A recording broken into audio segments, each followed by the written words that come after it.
Physics की आज जो डेफिनेशन है उस पर हम चर्चा करेंगे। What do you mean by physics? What is physics? Physics क्या है? आप प्रीवियस क्लास से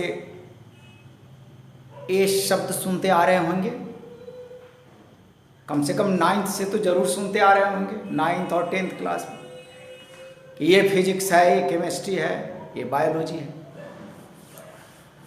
तो फिजिक्स क्या है ये कहना बड़ा मुश्किल काम है। This is difficult job. Physics को हम कैसे डिफाइन करें? लेकिन एनसीईआरटी किताब में जो बात लिखी है वो हमने बोर्ड पर लिख दिया है। हम पहले थोड़ी बातों को बोर्ड पर इसलिए लिख देते कि मेरे पास डिजिटल बोर्ड तो है नहीं, पहली बात।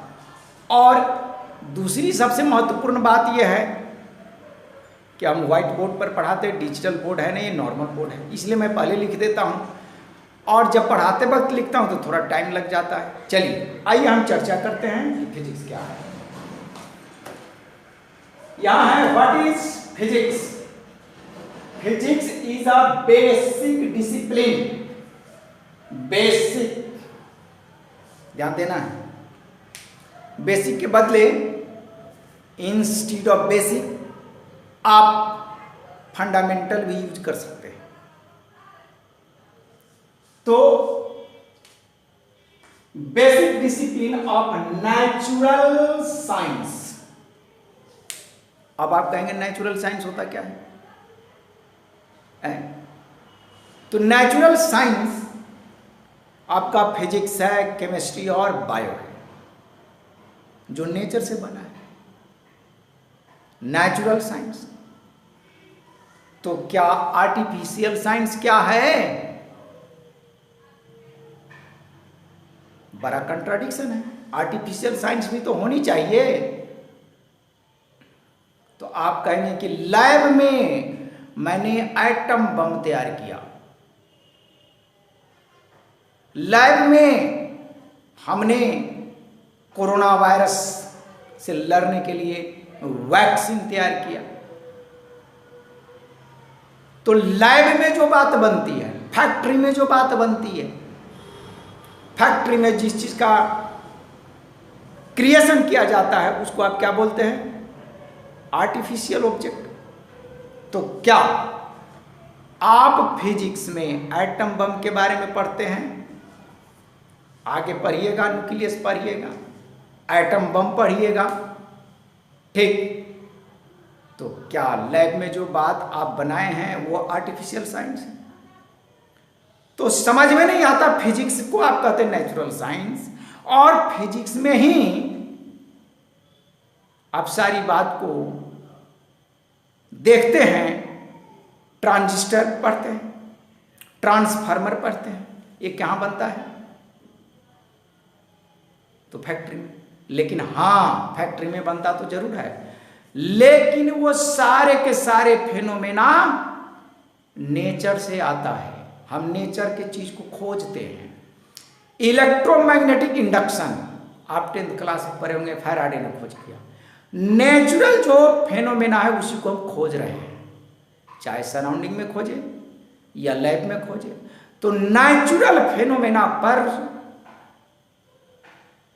हम विचार करते हैं, थिंक करते। सो फिजिक्स को हम क्या कहेंगे? Natural science. Physics word, physics word comes from a Greek word meaning nature। Physics का मतलब ही होता है नेचर। हकीकत मायने में अगर यहां पर हम डाउट करें, सवाल पूछे, तो नेचुरल साइंस तो आप बायोलॉजी को भी मानते हैं, नेचुरल साइंस तो आप केमिस्ट्री को भी मानते हैं।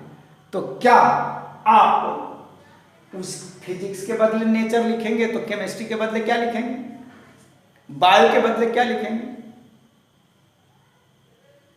लेकिन एनसीईआरटी किताब में जो लिखा है उसकी बात कर रहा हूँ। ऑब्जेक्शन तो होना तय है, ऑब्जेक्शन होना तय है, बात माइंड में आएगी। आप विज्ञान के बच्चे हैं, आप तो खोजेंगे, क्या खोजेंगे, बातों को समझिए। आइए, इस फिजिक्स को संस्कृत में भौतिकी बोला जाता है। ये जो भौतिकी है ये हिंदी वर्ड है, भौतिकी, शायद ऐसे ही लिखा जाता है, पता नहीं, भौतिकी है। हाँ। लास्ट डेफिनेशन जो फिजिक्स का है वो थोड़ा सा मार्केबल है। लास्ट डेफिनेशन ऑफ फिजिक्स थोड़ा इंटरेस्टेड है। क्या है last definition? Physics as a study of basic law of nature.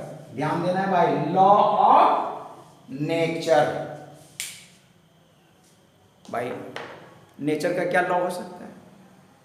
Law of nature यानी प्रकृति का नियम,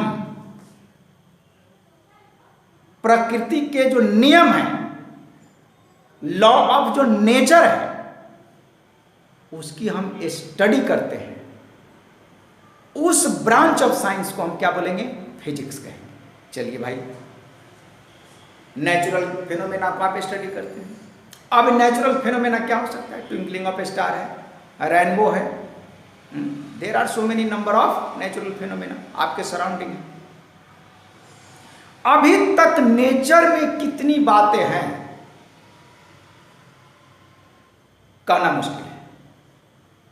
इतनी बात खोज होती गई, न्यूटन महोदय ने बहुत खोजे हैं, आर्किमिडीज ने खोजे हैं, ग्रेगर जॉन मेंडल ने खोजे हैं। मतलब there are so many number of scientist, बहुत सारे वैज्ञानिक हैं और अभी नेचर में खोज जारी है। तो इसीलिए लॉ ऑफ नेचर को समझना जरूरी है। एंड क्या लिखा? Their manifestation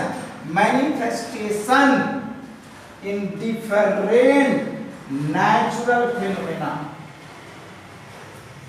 different natural phenomena. अगर फिजिक्स की डेफिनेशन आपसे पूछे तो लास्ट वाला डेफिनेशन बेटर है, फिजिक्स का डेफिनेशन।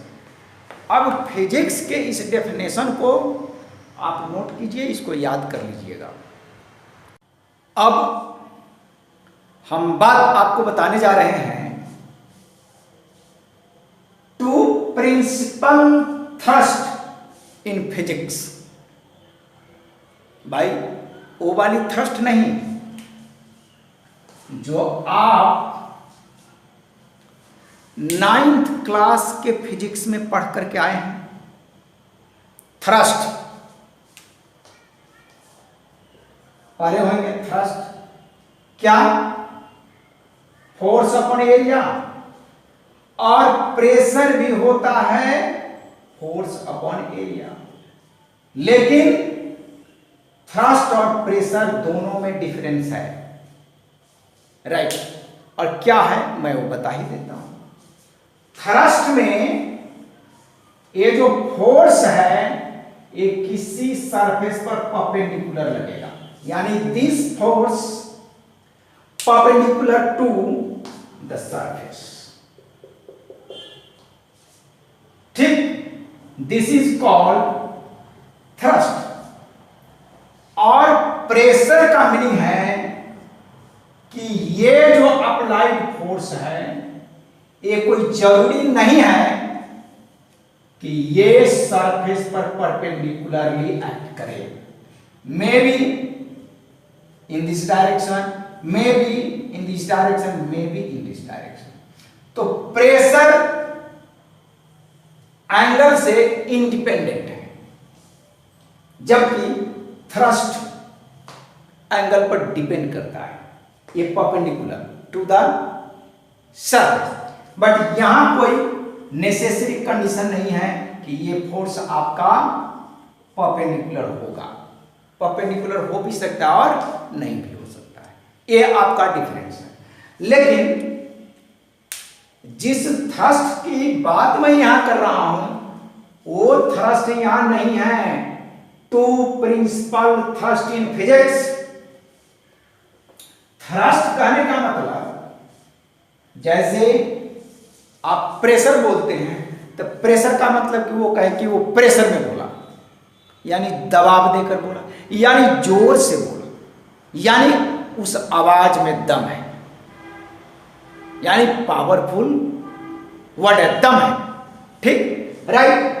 तो यहां पर थ्रस्ट का मीनिंग है पावरफुल, यानी इंपोर्टेंट, यानी उसको कहे कि ये थ्रस्ट वर्ड बोला है, यानी शक्तिशाली वर्ड बोला है। तो इसका मतलब सॉरी, तो two principal thrust in physics. Physics में दो ही बात, दो है, दो बातें और उसी को एक्सपेंडेड करके आज पढ़ाई जा रही है। एक है आपका यूनिफिकेशन। यूनिफिकेशन का मीनिंग क्या हुआ? What is the meaning of unification? Unification means जो नेचुरल दो लॉ है या two or more than two laws का कॉम्बिनेशन, यानी combination of two or more than two laws of nature. ये इसका मतलब क्या है? Combination of two or more than to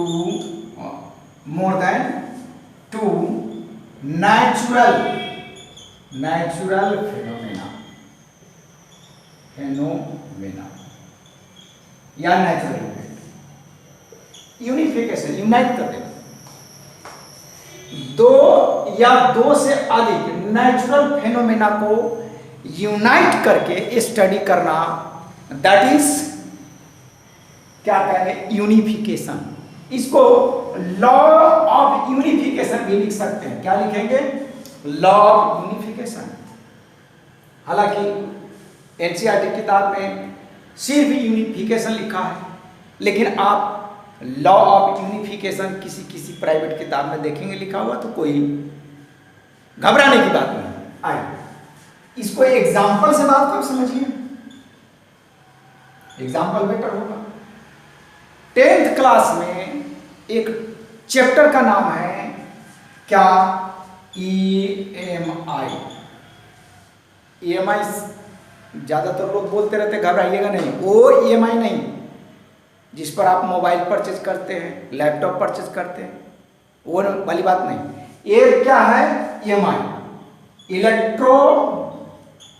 electromagnetic induction. Electromagnetic induction देखिए, इसमें दो फेनोमेना है, इलेक्ट्रो यानी करंट, मैग्नेटिक यानी मैग्नेटिज्म, और इंडक्शन। देखिए दो phenomena, electro electricity, magnetic magnetism. तो इलेक्ट्रिसिटी में जो बातें वो सारी बात को, और मैग्नेटिज्म में जो बातें, दोनों को कोरिलेट करके एक साथ पढ़ाया गया है। 12th क्लास में फिजिक्स का 12th क्लास के फर्स्ट वॉल्यूम में शायद ये 6th चैप्टर है। हाँ, 6th चैप्टर 12th क्लास के फिजिक्स में है, और 10th क्लास में भी इलेक्ट्रोमैग्नेटिक इंडक्शन है। ठीक, राइट। और रिडक्शन का मतलब क्या होता है? ठीक जस्ट इसका उल्टा। रिडक्शन मतलब अलग अलग कर देना। Reduction means to separate. जो यूनिफिकेशन है, यूनाइट करके जो हम पढ़ रहे हैं, उसको अलग अलग करके पढ़ना। तो इसको क्या लिखेंगे? To separate